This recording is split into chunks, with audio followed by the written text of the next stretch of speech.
Exercise 6.3ல 4th some பார்க்கலாம். எப்படி டயக்ராமா மாத்துறதுன்னு பாருங்க. And aeroplane at an altitude of 1800 metre. ஒரு ஏரோப்ளேன் பறந்துட்டு இருக்கு. அந்த ஏரோப்ளேன் கிரவுண்ட்லேருந்து எவ்வளோ தூரம் இருக்கு அப்படின்றத சொல்லிட்டாங்க. இப்போ கிரவுண்ட் ட்ரா பண்ணிப்போம். கிரவுண்ட் வந்துட்டு இது எவ்வளோ தூரம் இருக்குன்னா இந்த ஏரோப்ளேன் வந்து 1800 மீட்டர் 1800 மீட்டர் தூரத்தில் இருக்கு. finds that two boats are sailing towards in the same direction. ரெண்டு போட்ஸ் வந்து இந்த நோக்கி வந்து வந்துகிட்டு இருக்கு ரெண்டு போட்டு. அப்போ இந்த angle of depression of the boats as observed from the aeroplane are, இந்த ஏரோப்ளைன்லேருந்து இந்த போட்டை வந்து பார்க்குறாங்க. அப்படி பார்க்கும்போது ஃபர்ஸ்ட் போட்டை பார்க்கும்போது ஆங்கிள் ஆஃப் டிப்ரெஷன் எவ்வளோ உருவாகுதுன்னா 60 டிகிரி 60 டிகிரி சொல்லியிருக்காங்க.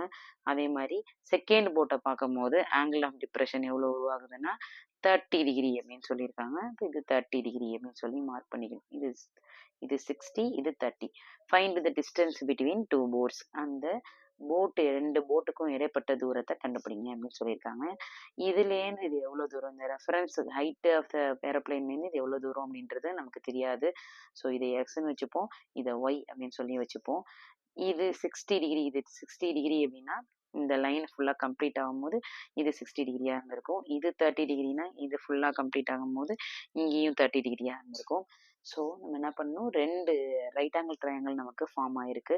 ரெண்டு ரைட் ஆங்கிள் ட்ரையாங்கிள், இது ஒரு ரைட் ஆங்கிள் ட்ரையாங்கிள், மேலே இருக்கிற இந்த பெரிய ரைட் ஆங்கிள் ட்ரையாங்கிள் ஒன்று.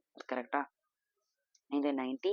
இப்போ ஹைப்போடென்யூஸ் ஆங்கிளுக்கு ஆப்போசிட்ல இருக்கிறது ஆப்போசிட், இது அட்ஜசன்ட். ரெண்டு ட்ரையாங்கிளையும் எடுத்து ரெண்டு ரைட் ஆங்கிள் ட்ரையாங்கிளையும் எடுத்து சால்வ் பண்ணுங்க.